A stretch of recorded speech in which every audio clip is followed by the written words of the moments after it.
Welcome back to another video, another BTS behind the scenes. Today we're gonna look at three job sites, I hope, if we have time. So I'm currently driving to Victory Pocket. I have to meet architect. We just need to confirm what needs to be done and so on, just a pretty much kind of a pre-approval meeting with architect. And then we go to Belmont. Was it? Yeah, I think it's a Belmont, just to see the current jobs. We're doing some hybrids, some repair job as well. We'll see how we go with that. So we'll show you some behind the scenes. So stay tuned. Next stop is Victory Pocket. Victory Pocket. So we have to remove all these. It's a big house. All these tiles. So we're going quick step laminate flooring over tiles because it's pretty much most of the area is covered with tiles. It's going to be too much to remove all this tile, so we're going over it.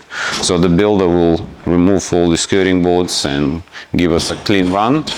Obviously, see the floating floors here you have there now, so we have to remove them and a level. So once you remove this floor, it will be stepped down from tiles to concrete, so we'll have to level this up so then we can overlay. It's a big job here. So we're just going over it, and then builder will come back and put the skirting bolts in. Okay, I just need to double check all the measurements. They're doing master bedroom renovation there, so we'll get the the tiling is done, because usually they're almost the last ones. So for this one is maybe another 4 weeks before we get here. I'm saying to my clients that get all the messy job done, like tiling, grout, everything. So once your floor is laid, there's to minimize the other trades working on your freshly laid floor. So we'll just get that done, and we're going to be almost the last ones. So as you can see, so we have to overlay the steps as well, and to save the cost. Bedrooms, we're going to be having it's called like a ramp. So when like a special universal ramp, so when you have two materials meet together and one is higher than the other, there's a special aluminum matching color to your floor, special ramp. So we're going to use it here, so to minimize the cost, because again, level all these now, all the carpeted areas will cost a lot, and we're on a budget here, so we have to then compromise on a slight step down from tiles, but we're overlaying tiles. So same story as in other bedrooms and to the bathrooms and laundry as well. All right, so we've done the inspection. So yeah, as I said, they still have to do some bathroom renovation, master bedroom renovation. So knocked a few walls down. So we're about 4 weeks away from starting our job. So because I want to minimize all the trades. But a few fillings, they've put a new kitchen in. So I've asked them to remove kickboards, so we can go under the kitchen, and then they will close it with kickboards. Because otherwise, if the kickboards stay in the kitchen, with that particular quick step flooring, we can't butt against it. So we have to give that expansion gap. And if kickboard's not possible to remove, then we have to end up with some kind of like a skirtia beading, or those ugly things that we don't usually like to do. So I've asked them, or builder, to do the removal of kickboards. We'll install flooring, then they undercut the kickboards and just put them back in, and it will be like perfect finish with the new kitchen. Beautiful kitchen. Don't know how much they paid for it, but it's nice and beautiful. So we need to be really careful with the finishing along the kitchens, because it's just freshly built. But they did install kickboards. Now they have to remove, undercut, and put it back in. But it is what it is, to have that nice finish. We're done here. Let's go to Belmont. All right. Thank you. See you, mate. All right, going back to that Victory Pocket house, I'll give you some tips and tricks.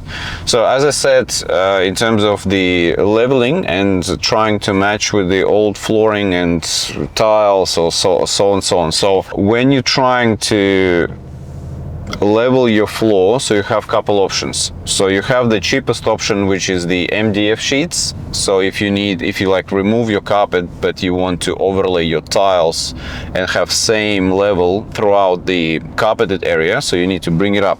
So cheapest option will be MDF, but put build this plastic down, put the MDF sheets, and then you can lay floating floor over that MDF boards.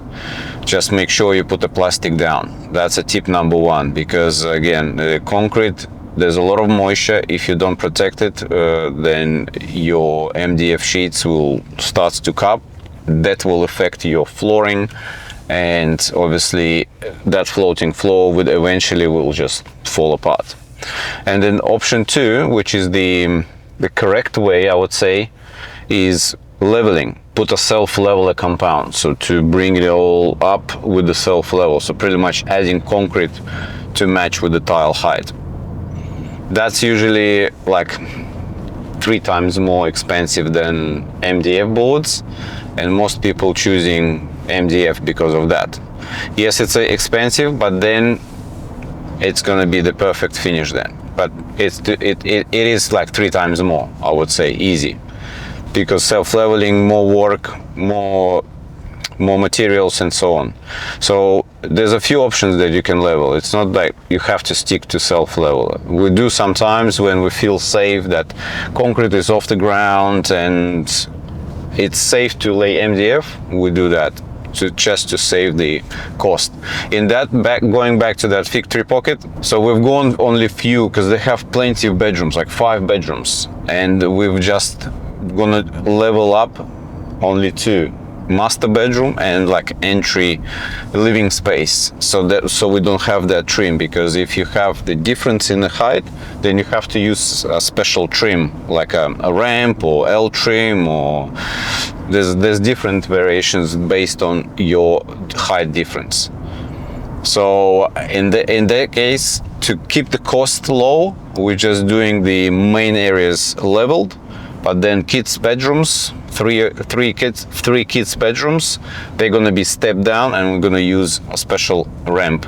Matching color, it's called aluminum finishing trim. It's made out of aluminum, but it's painted to the color of your floor, so it blends in. So it's not as ugly as you might think. So that's a tip and trick for you in terms of if you want to replace your carpets with some hard flooring, but you don't want to spend too much, either MDF, either leveling, or have that step down with a special trim. For that special trim, obviously you need to get in touch with us, because you can't buy it just in a normal hardware store. So you need to get it from us. But anyway, that's a tip and trick for you. Let's go to Belmont. We're at the Belmont repair job. So what happened here is we laid 4 years ago, we laid hybrid flooring, and I think it's just after the Alfred cyclone, water hit the flooring, and that flooring started to cup. Hybrid flooring. Now it's still quite new material on the market. It's been like maybe 7-8 years. There's a sad story saying that this flooring, it's been marketed for waterproof, but I found over the past 2 years that it's not waterproof. It's not waterproof at all. Unfortunately, it's not. And it's not a scratch proof or scratch resistant like it's been kind of marketed that it's best on the market, best you can, like, whatever. So I've seen pets urine stains on this. I've seen scratches straight away on the day one once we've laid that flooring. I've start seeing flooring starting to cup. If you have water from the top, of course it's sealed, nothing's happening. But as soon as you hit it from the side or from the bottom, that's it. That floor starting to cup, and what it does. So you walk on it because it's a floating floor. So you walk, and eventually it will crack. So unfortunately to say, hybrid, it's no longer my favorite floor. It's not as durable as it's been marketed. So like this one job here, it started to happen, there's not much you can do now, so we're replacing it pretty much. I'm paying for that. I just wanted to show you how many tools we're using. Vacuum cleaner, drop saw, vacuum cleaners, grinders, level, everything. Like there's so many tools just to have it removed and installed. So what we did here, let's go inside. I'll show you what we've done so far.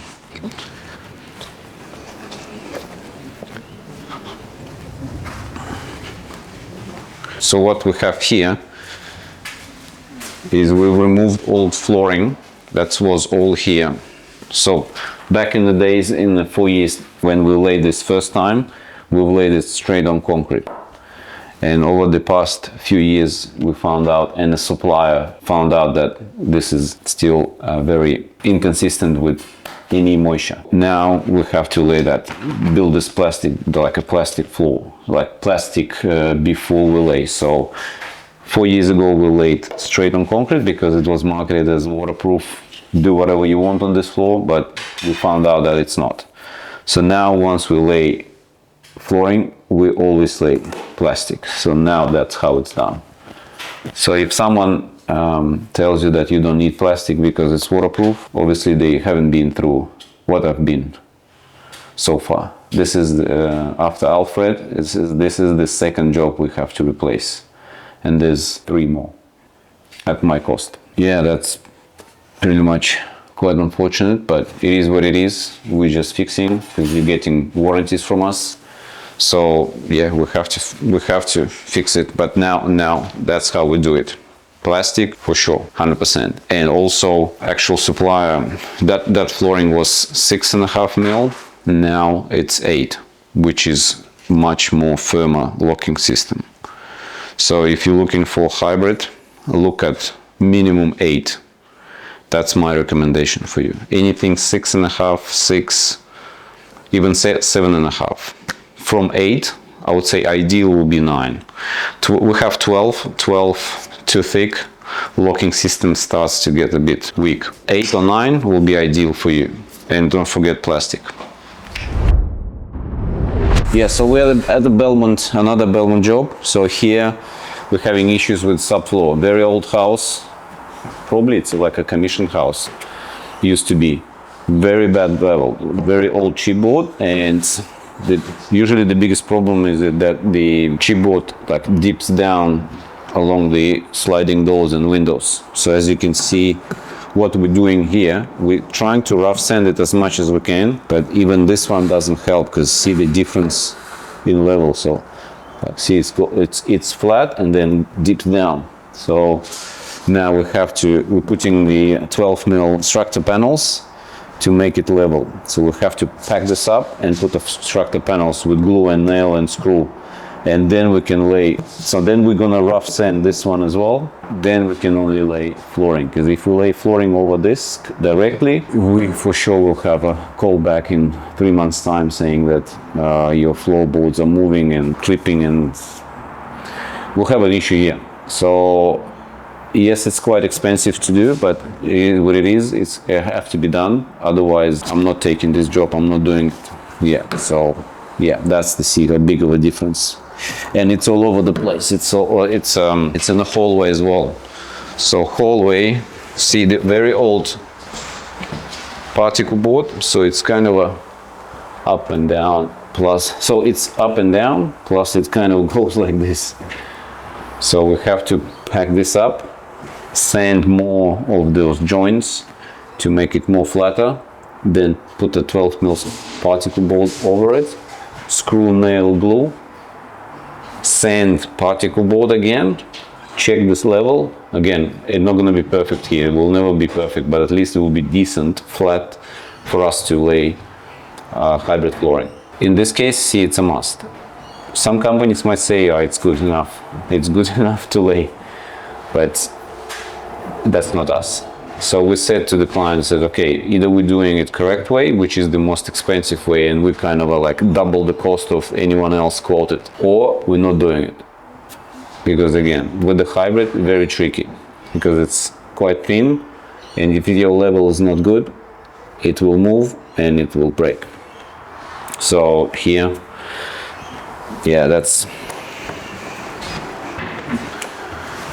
yeah, and also we've asked doors to be trimmed because again, once we put the 12mm strata panel and flooring down, that door will be too short, so it needs to be cut.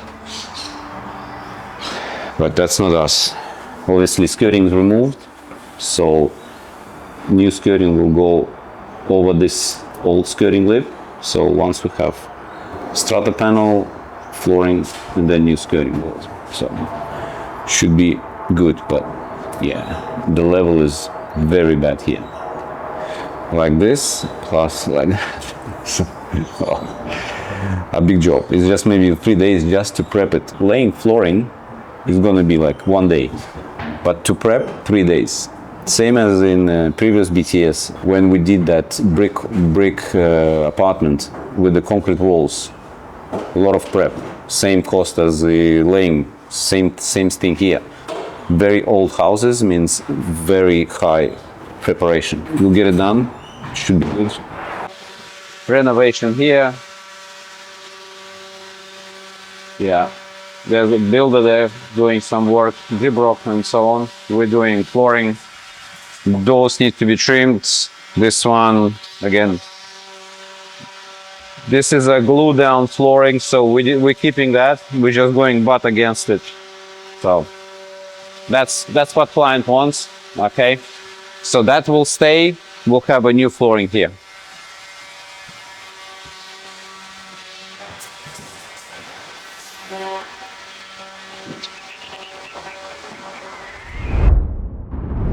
As you can see, not all the time we're doing those big luxury homes. So most of our jobs is something like this, with a lot of prep, a lot of work involved, and so on, so on. So yes, we have one luxury house going in the Pullenvale, but we just don't have time to go there today. Maybe next week.